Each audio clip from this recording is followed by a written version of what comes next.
আসসালামু আলাইকুম ওয়া রাহমাতুল্লাহি ওয়া বারাকাতুহু।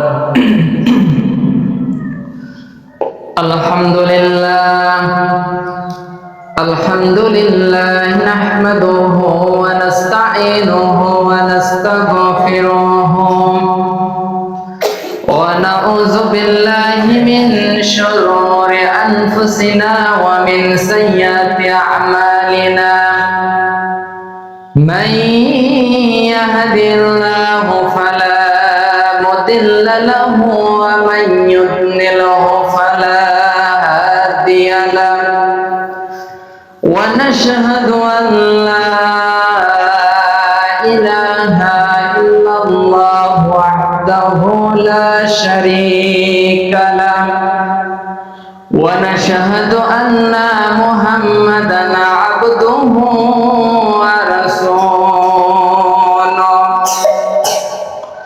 الذي أرسله بالحق بشيرا ونذيرا وداعيا إلى الله بإذنه وسراجا منيرا فقد قال الله تعالى في كلامه المجيد وفي فرقانه الحميد. أعوذ بالله من الشيطان الرجيم. بسم الله الرحمن الرحيم.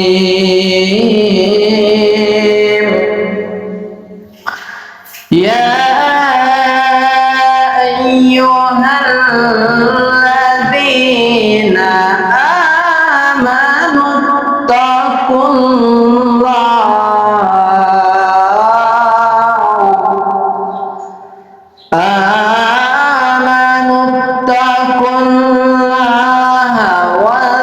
وذروا ما بقي من الربا إن كنتم مؤمنين.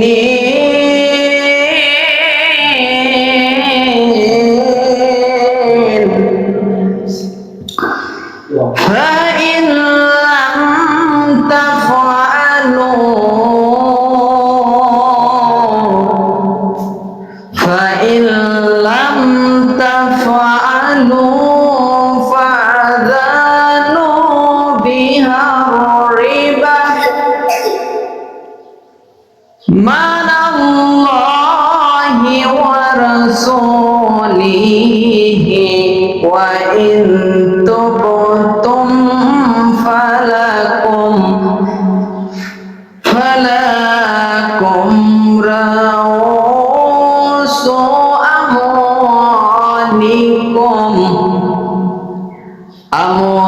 أموالكم لا تظلمون.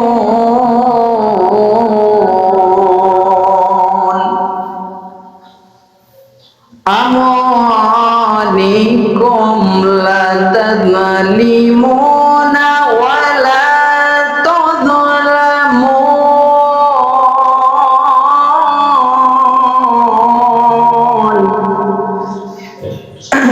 আলহামদুলিল্লাহ, সমস্ত তারিফ ও প্রশংসা শুকরিয়া সেই মহান আল্লাহ সুবহানাহু ওয়া তাআলা, যে আল্লাহ পাক আমাদেরকে দয়া করে মায়া করে একটি সপ্তাহ পর পবিত্র জুমার নামাজ আদায় করার উদ্দেশ্যে আসার এবং বসার সুযোগ দান করলেন। সেই মহান আল্লাহ সুবহানাহু ওয়া তাআলার প্রতি শুকরিয়া আদায় করে তার শিখানো ভাগ্য সবাই বলি আলহামদুলিল্লাহ। আর লাখ কোটি দরুদ ও সালাম বর্ষিত হোক বিশ্বনবী জনাবে মুহাম্মদুর রাসূলুল্লাহ, সবাই বলি সাল্লাল্লাহু আলাইহি ওয়াসাল্লাম।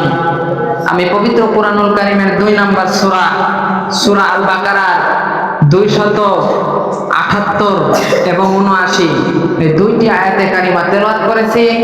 আলোচনার মূল বিষয় হচ্ছে সুদ এবং ঘুষ। যে সুদ গোটা বিশ্বে আজকে প্রচলিত, যে সুদ ইহুদিদের একটি আর্থিক ভাবে মানুষদেরকে ঈমান নষ্ট করার যে একটি কারণ, এর থেকে সংক্ষিপ্ত কিছু আলোচনা রেখে আজকের খুতবাকে শেষ করব ইনশাআল্লাহ। ওয়া মা তৌফিক ইল্লা বিল্লাহ। সুদ আসলে দেখেন, সুদ শব্দের আরবি হচ্ছে রিবা, বাংলাতে যেটা আমরা বলে থাকি সুদ, এর আরবি হচ্ছে প্রকৃত রিবা, যার অর্থ হচ্ছে, রিবার অর্থ অতিরিক্ত বা বেশি কোন সম্পদ বা টাকা কোন ব্যক্তিকে ঋণ দিয়ে প্রদত্ত জিনিসের চেয়ে নির্দিষ্ট পরিমাণ বেশি সম্পদ গ্রহণ করার নামই হচ্ছে সুদ বা রিবা। এই সুদ বা রিবার কারণে যারা ফলে উন্নয়ন হয়, বাধাগ্রস্ত হয় এবং মানুষ হয়ে পড়ে কর্মবিমুখ, সমাজে ধনীদের দ্বারা গরিবেরা শোষিত হওয়ার মধ্য দিয়ে বিশৃঙ্খল পরিবেশ তৈরি হয়, দেখা দেয় সমাজ ও রাষ্ট্রের অশান্তি, আর ঘুষ ও সম অথবা দখলায়, অর্থাৎ এমন বিনিময় গ্রহণ করা যার মধ্য থেকে গ্রহণকারীর পক্ষ অবলম্বন করার হীন মানসিকতা আর বিপক্ষে হারানোর প্রবণতা, যা খুবই নিন্দনীয় একটি কাজ। সে কারণে মহান আল্লাহ এবং তার রাসূল এই জঘন্য অপরাধের বিরুদ্ধে কঠোর হুঁশিয়ারি উচ্চারণ করেছেন। কুরআনুল কারীমে যে আয়াতে কারিমা আমি তেলাওয়াত করলাম, জুমার খুতবার সাথে 5টি আয়াতে কারিমা তেলাওয়াত করব পয়েন্ট আকারে। 1 নাম্বার, আল্লাহ সুবহানাহু ওয়া তাআলা বলতেছেন সুদ না ছাড়া আল্লাহ ও তার রাসূলের সাথে যুদ্ধে শামিল হওয়া। আল্লাহ এবং তার রাসূলের সাথে যুদ্ধে শামিল হওয়া, যে ব্যক্তি সুদের টাকা লেনদেন করে, গ্রহণ করে কিংবা অপরকে দেয়। আল্লাহ সুবহানাহু ওয়া তাআলা বলতেছেন, ইয়া আইয়ুহাল্লাযীনা আমানুত্তাকুল্লাহ,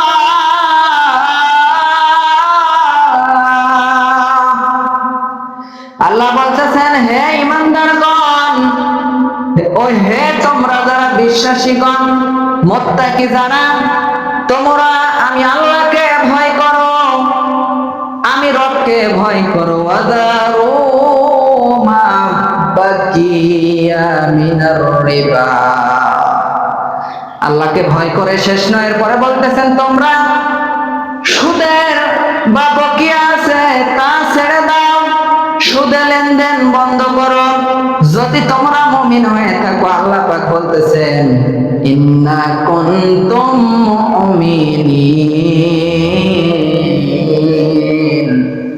যদি তোমরা মুমিন হয়ে থাকো, ঈমানদার হয়ে থাকো, তাহলে তোমরা যারা সুদের সাথে জড়িত রয়েছে তোমরা এই সুদটাকে ছেড়ে দাও। মুমিন থাকবা আবার সুদের সাথে সম্পর্ক থাকবে, তাহলে তো ঈমানদার থাকা যায় না। আল্লাহ পাক বলতেছেন তোমরা মুমিন যদি দাবি করে থাকো, তাহলে তোমরা সুদে বা রিবা এই সমস্ত কাজ ছেড়ে দাও।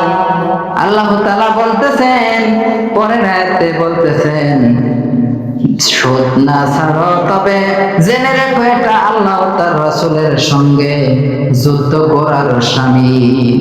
আর যদি তোমরা তওবা করো, তবে মূলধন তোমাদের জন্য আল্লাহ পাক বৈধ করে দিয়েছেন, এবং তওবা করে আমাদের ফিরে আসতে হবে সে রবের দিকে। অর্থাৎ আপনি 1 লাখ টাকা লাগাইছেন, আল্লাহর কাছে তওবা করুন, লাখটা বাদ দিয়ে আপনার মূলধনটা ফেরত নিন, তওবা করে ফিরে আসুন রবের দিকে। যে আল্লাহ আমাদেরকে সৃষ্টি করেছেন, আমাদের চলে যেতে হবে সেই মহান রবের দিকে।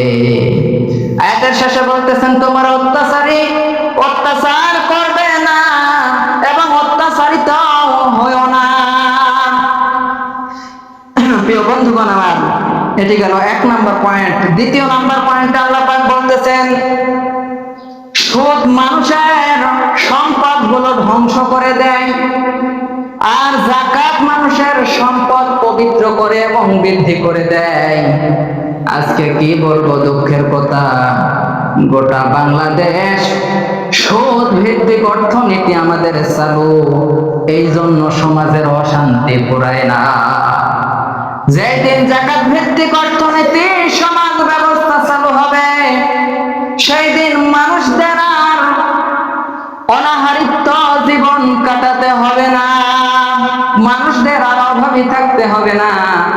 ধনীদের সম্পদে গরিবের কিছু হক রয়েছে, প্রাপ্য রয়েছে, গরিবেরা যদি পেয়ে যায়, তাহলে মানুষদের আর অভাব অনটন থাকবে না। আল্লাহ সুবহানাহু ওয়া তাআলা দেখেন বলতেছেন সূরা রুমের 39 আয়াতে, মানুষের ধনে তোমাদের ধন বৃদ্ধি পাবে, এই উদ্দেশ্যে তোমরা সুদে যা দিয়ে থাকো আল্লাহর দৃষ্টিতে তা ধন সম্পদ বৃদ্ধি করে না। কিন্তু তোমাদের মধ্যে যারা আল্লাহর সন্তুষ্টি লাভের উদ্দেশ্যে যাকাত দিয়ে থাকে, তাদের ধন সম্পদ পবিত্র হয় এবং বৃদ্ধি পায়, তারাই হচ্ছে সমৃদ্ধশালী। প্রিয় বন্ধুগণ আমার, তাই যাদের অর্থ সম্পদ আল্লাহ পাক দিয়েছে, তারা যেন হিসাব করে এই যাকাত গুলো দেয়। আর আপনাকে যাকাত দিতে হবে এবং সুদ থেকে দূরে থাকতে হবে। 3 নাম্বার পয়েন্ট দেখেন, প্রিয় বন্ধুগণ আমার, মানুষ দেখা যায় মানুষ বিপদে মুসিবতে কিস্তি থেকে টাকা উঠায়, কিন্তু এই বিপদ এমন একটি কারণ হয়ে যায়, সারাটি জীবন ওই মানুষদের চলতে ফিরতে সকল অবস্থায় 2-3টি করে কিস্তি ওই মানুষদের মোরা পর্যন্ত থেকে যায়। এইগুলো একবারে ডাইরেক্ট সুদ। এই সকল সুদ থেকে মানুষদের ফিরে আসতে হবে। ধন সম্পদ টাকা পয়সা এমন একটি জিনিস, মানুষের কারো বেশি হয় না, আবার আপনার টাকা যত হবে চাহিদা তত বেড়ে যাবে, টাকা যত কম থাকবে চাহিদাও আপনার আমার তত কম থাকবে। তাই এমন ভাবে জীবন গঠন করতে হবে যে জীবনে মানুষের ঋণ এবং সুদ ঘুষ থেকে নিজেকে পবিত্র রাখতে হবে।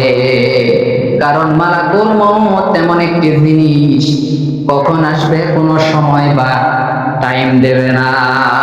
মানুষদের আমাদের চলে যেতে হবে, তাই সর্বক্ষণক আমাদের মালাকুল মউতের জন্য প্রস্তুতি রাখতে হবে। তাই 1 নাম্বার, শরীরকে আমাদের পবিত্র রাখতে হবে।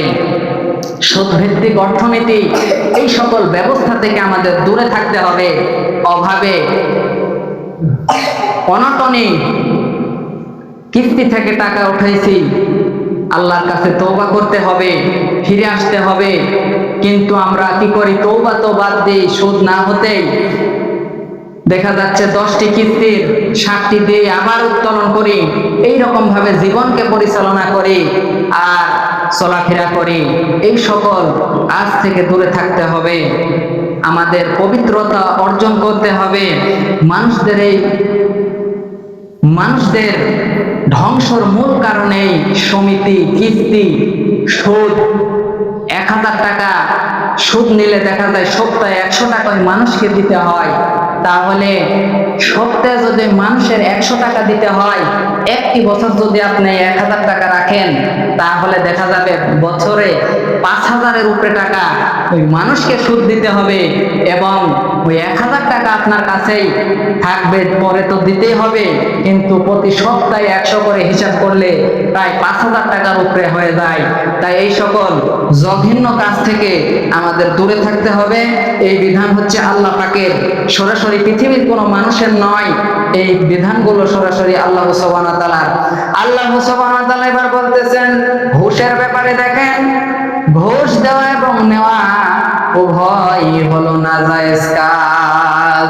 আল্লাহ পাক কুরআনুল কারীমের সূরা আল বাকারার 188 নম্বর আয়াতে সুন্দরভাবে আল্লাহ সুবহানাহু ওয়া তাআলা বলতেছেন, তোমরা নিজেদের মধ্যে একে অন্যের অর্থ সম্পদ অন্যায়ভাবে খেও না, এবং মানুষের ধন সম্পত্তির কিছু অংশ জেনে বুঝে অন্যায়ভাবে কাজ করার উদ্দেশ্যে বিচারককে কিছু দিও না।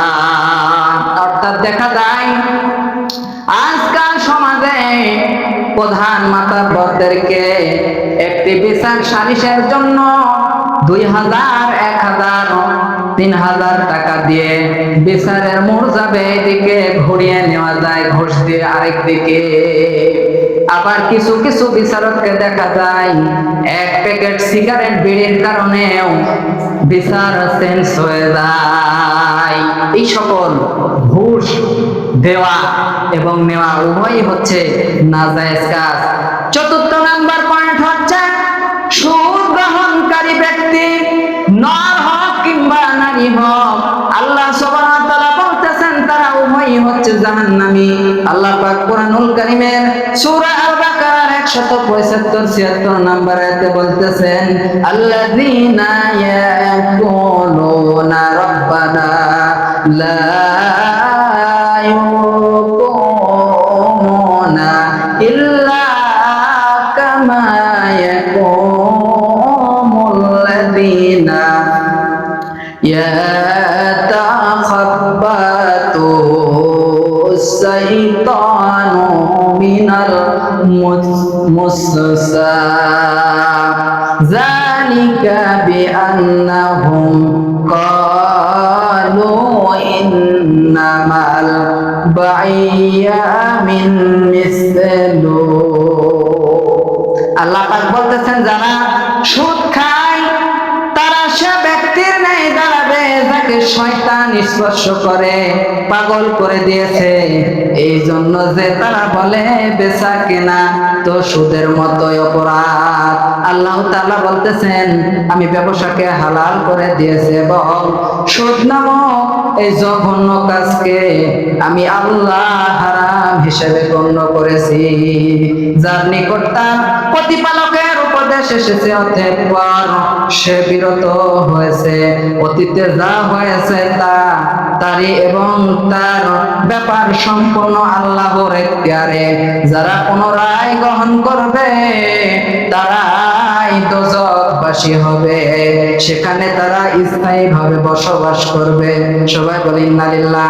আল্লাহ সুদকে নিশ্চিহ্ন করেন এবং দানকে বৃদ্ধি করেন, আর তিনি কোনো অকৃতজ্ঞ পাপী বান্দাকে ভালোবাসেন না। আল্লাহু লা ইউহিব্বু কুল্লা কাফারি আসসিম। আল্লাহ এর শেষে বলতেছেন আমি কোন অকৃতজ্ঞ বান্দা বান্দিকে ভালোবাসি না। প্রিয় বন্ধুগণ আমার, তাহলে এই সুদ নামক এই জঘন্য অপরাধ হোক সেটি ডাইরেক্ট আপনার টাকা দিয়ে শোধ, আবার দেখা যায় কিস্তি বাবদ শোধ, এইভাবে প্রতিটি সেক্টরে কোথায় যাবেন কোনো জায়গায় যে শান্তি নেই। বাংলাদেশে আপনার অর্থনৈতিকভাবে সুদকে বৈধতা দেওয়া হয়েছে, মদের লাইসেন্স দেওয়া হয়েছে যে মদ খাওয়া হারাম। এইভাবে সেই আজ থেকে নয়, আগে থেকে বহুত আগে থেকে এই কাজগুলো আল্লাহর দেওয়া সরাসরি বিধান আমরা অমান্য করে এই দেশেই বসবাস করি। প্রিয় বন্ধুগণ আমার, আয়াতগুলো বললাম চারটি আয়াতে কারিমা পয়েন্ট আকারে বললাম। এবার দেখেন হাদিসের দিকে লক্ষ্য করলে দেখা যায় সুদের সাথে যারা জড়িত রয়েছে হাদিসে এসেছে তারা হচ্ছে অভিশপ্ত বান্দা, অভিশপ্ত জাতি রয়েছে। কিন্তু আল্লাহ পাক বলতেছেন যারা সুদের সাথে জড়িত রয়েছে হাদিসে এসেছে তারা হচ্ছে অভিশপ্ত বান্দা। হযরত জাবের বিন আব্দুল্লাহ রাদিয়াল্লাহু আনহু থেকে বর্ণিত, তিনি বললেন আল্লাহর হাবিব বিশ্ব নবী মুহাম্মদুর রাসূলুল্লাহ সাল্লাল্লাহু আলাইহি ওয়াসাল্লাম বলেছেন সুদখোর, সুদদাতা, সুদের লেখক অর্থাৎ তিন ব্যক্তি পাপী। যে ব্যক্তি অভাবের কারণে টাকা নেয়, আরেক ব্যক্তি টাকা বৃদ্ধির কারণে দিয়ে থাকে, এই দুইজনার যারা লেখালেখি করে লেখক। তিন নাম্বার হচ্ছে দেখা যায় সাক্ষী রাখতে হয়। এই চার প্রকার বান্দা বান্দীদেরকে অভিশপ্ত বলেছে। এরাই হচ্ছে অভিশপ্ত। প্রিয় বন্ধুগণ আমার, মুসলিম শরীফের হাদিস, দ্বিতীয় নাম্বার হাদিস দেখেন, ঘুষ সুদের মতোই একটি জঘন্যতম অপরাধ। আজকাল বাংলাদেশের সর্বোচ্চ ঘুষ চলে। ভূমি অফিসে যারা যায় লেনদেন করে, দেখা যায় একটি দলিল খারিজ করতে আপনার সরকারি বাজেট 1500 থেকে 2000 টাকা, কিন্তু দেখা যায় 5 থেকে 7000 করে টাকা আপনার একটি দলিল বাবদ তারা ঘুষ নিয়ে। এইভাবে দেখা যায় একজন যারা ভূমির সাথে যারা জড়িত রয়েছে, একজন পিয়নের দেখা যায় 10 তলা 20 তলা 15 তলা বিল্ডিং, যে বিল্ডিং একজন 20 বিঘা সম্পত্তিওয়ালা মানুষের দ্বারা সম্ভব নয়। শুধুমাত্র এই ঘুষের টাকার জন্য আমাদের সাবেক প্রধানমন্ত্রী শেখ হাসিনা বলেছিল যে আমার পিয়নের 400 কোটি টাকা কোথা থেকে এই টাকাগুলো আসে। এগুলোই হচ্ছে জঘন্যতম অপরাধ, ঘুষ লেনদেন করা।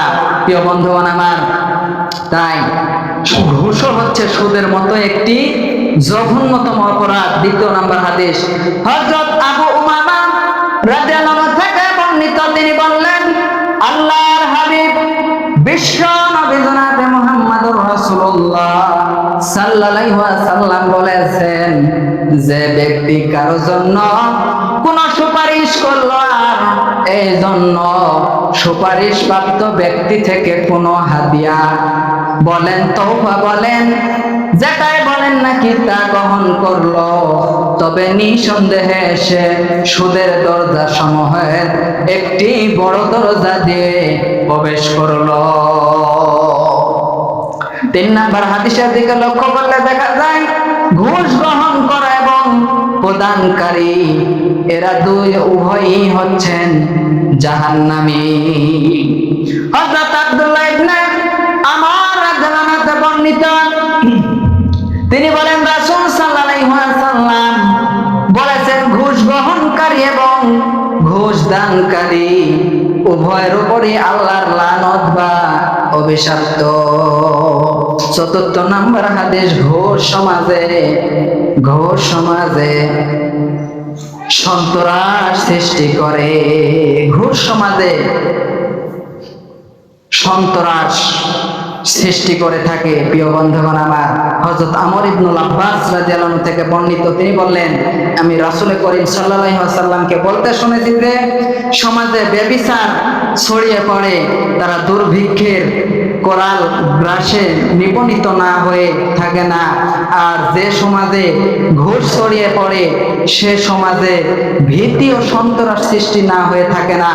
অর্থাৎ এই হাদিস থেকে বোঝা যাচ্ছে যে সমাজে যখন জেনা, ব্যভিচার, অশ্লীলতা, বেহায়াপনা বৃদ্ধি পায়, তখন সেই সমাজে দুর্ভিক্ষের সংখ্যা থাকে, অর্থাৎ মানুষের মাঝে দুর্ভিক্ষ দেখা দেবে।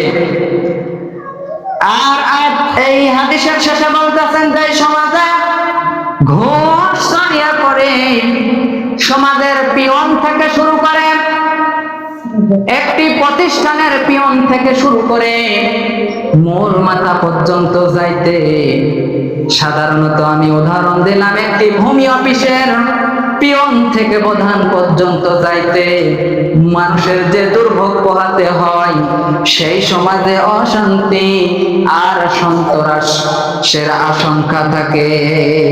প্রিয় বন্ধুগণ আমার, তাহলে বোঝা যাচ্ছে ঘুষ দেওয়া অপরাধ, নেওয়া অপরাধ। এরপরে 5 নম্বর হাদিস, বিনিময় গ্রহণ সুদের নামান্তর। হযরত আনাস রাদিয়াল্লাহু থেকে বর্ণিত, তিনি বললেন রাসূল সাল্লাল্লাহু আলাইহি ওয়াসাল্লাম বলেছেন, তোমাদের কেউ যখন কাউকে ঋণ দেয় আর গ্রহীতা যদি তাকে কোনো তোহফা দেয় কিংবা তার যানবাহনে আরোহণ করায়, তখন সে যেন তার তোহফা কবুল না করে এবং তার যানবাহন আরোহণ না করে। সময় শেষ করবে, শেষ করবে না করে। অবশ্যই পূর্ব থেকে যদি উভয়ের মধ্যে এরোপ্লেন লেনদেনের ধারা চলে থাকে তবে তা ভিন্ন কথা। 6 নম্বর হাদিসটি হচ্ছে, দেখেন, সামান্য সুদ গ্রহণ, সামান্যতম সুদ গ্রহণ হচ্ছে জিনার চেয়েও মারাত্মক অপরাধ। হযরত আব্দুল্লাহ ইবনে হানজালা রাদিয়াল্লাহু আনহু থেকে বর্ণিত, তিনি বললেন, আল্লাহর হাবিব বিশ্ব নবী মুহাম্মদুর রাসূলুল্লাহ সাল্লাল্লাহু আলাইহি ওয়াসাল্লাম বলেছেন, যে ব্যক্তি জেনে শুনে সুদের একটি দিরহাম বা সামান্যতম একটি টাকা খায়, তার এই অপরাধ 36 বার ব্যভিচারের চাইতেও জঘন্যতম অপরাধ। আজকে আমরা সমাজে দেখা যায় 100% মানুষের ভেতরে 80% মানুষ কোনো না কোনো ভাবে সুদের সাথে জড়িত রয়েছে এবং আমরা বড় বড় কথা বলে চা খাই, ঘুরে ফিরে বেড়াই, প্রচুর টাকার মালিক কিন্তু সুদের সাথে জড়িত। কিন্তু দেখা যায় একজন অবিবাহিত যুবক তার ইজ্জতের কারণে জিনা করে ফেলেছে, তাকে আমরা খারাপ নজরে দেখি যে ছেলেটি হচ্ছে খারাপ, কিন্তু ওই ছেলে জিনা একবার করে যে অপরাধ করেছে, একটি টাকা আমরা সুদে খেয়ে থাকলে 36 বার জিনার সমতুল্য আযাব কাল কিয়ামতের দিন মুসিবতের সময় ভোগ করতে হবে। তাই প্রিয় বন্ধুগণ আমার, সর্বশেষ হাদিস বলে শেষ করে দিব। 7 নম্বর হাদিস, সর্বনাশা 7টি গুনাহের একটি হলো সুদ খাওয়া। হযরত আবু হুরায়রা রাসূল সাল্লাল্লাহু আলাইহি ওয়াসাল্লামের বিশিষ্ট একজন সাহাবী, হযরত আবু হুরায়রা রাদিয়াল্লাহু আনহু থেকে বর্ণিত, রাসূল সাল্লাল্লাহু আলাইহি ওয়াসাল্লাম বলেছেন, তোমরা সর্বনাশা 7টি কবিরা গুনাহ থেকে দূরে থাকো। সাহাবারা বললেন, হে আল্লাহর রাসূল, 7টি গুনাহ ওই সকল গুনাহ কি? রাসূল সাল্লাল্লাহু আলাইহি ওয়াসাল্লাম বললেন, 1 নাম্বার, তোমরা আল্লাহর সাথে কাউকে শরীক করবে না। আল্লাহ যদি তৌফিক দেন, সামনে জুম্মায় এই শিরক সম্পর্কে আলোচনা রাখবো ইনশাআল্লাহ। 1 নাম্বার হচ্ছে, তোমরা আল্লাহর সাথে কাউকে শিরক করবে না। আজকে শিরক দেখা যায়, অনেক মা বোনের বাচ্চা হয় না, চলে যায় মাজারে, যে সিজদা দিয়ে বাবার কাছে ছেলে চাই, অত ছেলে দেওয়ার মালিক হচ্ছেন আল্লাহ। এটি একটি বড় শিরক। প্রিয় বন্ধুগণ আমার, ওইদিকে যাব না। 2 নাম্বার হলো জাদু করা। 1 নাম্বার হলো আল্লাহর সাথে শিরক করা, 2 নাম্বার হলো মানুষের প্রতি জাদু করা। এটি হচ্ছে আপনার কবিরা গুনাহ। 3 নাম্বার, অন্যায়ভাবে মানুষকে হত্যা করা। আজকে মানুষকে গোটা পৃথিবীতে দেখা যায়, মানুষকে মানুষ হত্যা করে, যে হত্যা হয় সেও জানে না আমি কোন অপরাধে হত্যা হলাম, আর যাই হত্যা করে সেও জানে না যে আমি কি কারণে তাকে হত্যা করলাম। টাকার বদলে মানুষ খুন হয়। এই তো আমাদের বাংলাদেশ, গোটা পৃথিবীর একই অবস্থা। প্রিয় বন্ধুগণ আমার, 4 নাম্বার হলো সুদ খাওয়া, যেটি আজকে আমাদের সমাজে প্রায় 80% মানুষ আজকে আমরা এই সুদের সাথে জড়িত। 5 নাম্বার, এতিমের সম্পদ আত্মসাৎ করা। 6 নাম্বার, যুদ্ধের সময় রঙ্গন থেকে পালানো, অর্থাৎ যুদ্ধের ময়দানে যাচ্ছি আমরা সবাই, বলে দিয়ে পিছন থেকে পালানো, এটিও একটি কবিরা গুনাহ। সর্বশেষ 7 নাম্বার হলো সরল মনা, অর্থাৎ একজন মুমিন মুমিনা সতীত্বধারী বোনের সতীত্বর ব্যাপারে আপনার অপবাদ লুটানো। এই হচ্ছে 7টি গুনাহ, মারাত্মক সর্বনাশের মধ্যে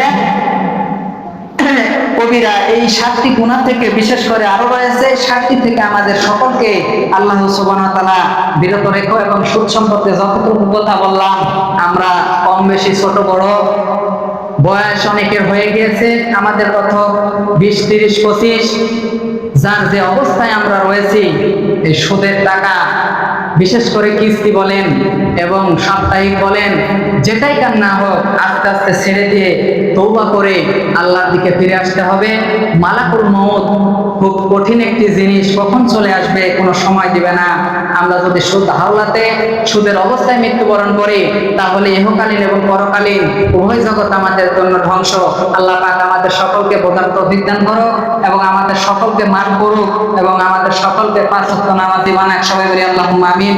বারাকাল্লাহু লাকুম ফিল কুরআনিল আযীম ওয়া ইন্নাহু তাআলা যাতুল মালিকুম বালাইকুম রাব্বুর রহিম। আলহামদুলিল্লাহ নাহমাদুহু ওয়া নুসাল্লি আলা রাসূলিহিল কারীম। আম্মা বা'দু ফা ইন্না খায়রাল হাদিসি কিতাবুল্লাহ ওয়া খায়রাল হাদি হাদি মুহাম্মাদিন ওয়া শাররাল উমুরি মুহদাসাতুহা ওয়া কুল্লু বিদআতিন যালালাতুন ফিন্নার। আউযু বিল্লাহি মিনাশ শাইতানির রাজীম। বিসমিল্লাহির রাহমানির রাহিম। ইন্নাল্লাহা ওয়া মালাইকাতাহু ইউসাল্লুনা আলান নাবী ইয়া আইয়ুহাল্লাযীনা আমানু সাল্লু আলাইহি ওয়া সাল্লিমু তাসলিমা। আল্লাহুম্মা সাল্লি আলা মুহাম্মাদ ওয়া আলা আলি মুহাম্মাদ কামা সাল্লাইতা আলা ইব্রাহিম ওয়া আলা আলি ইব্রাহিম ইন্নাকা হামিদুম মাজিদ।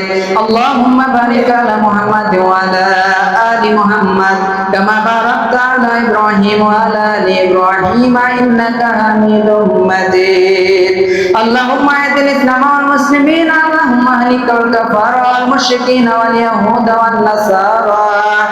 إن الله يأمر بالعدل والإحسان وإيتاء ذي القربى وينهى عن الفحشاء والمنكر والبغي يعظكم لعلكم تذكرون. فاذكروني أذكركم واشكروا لي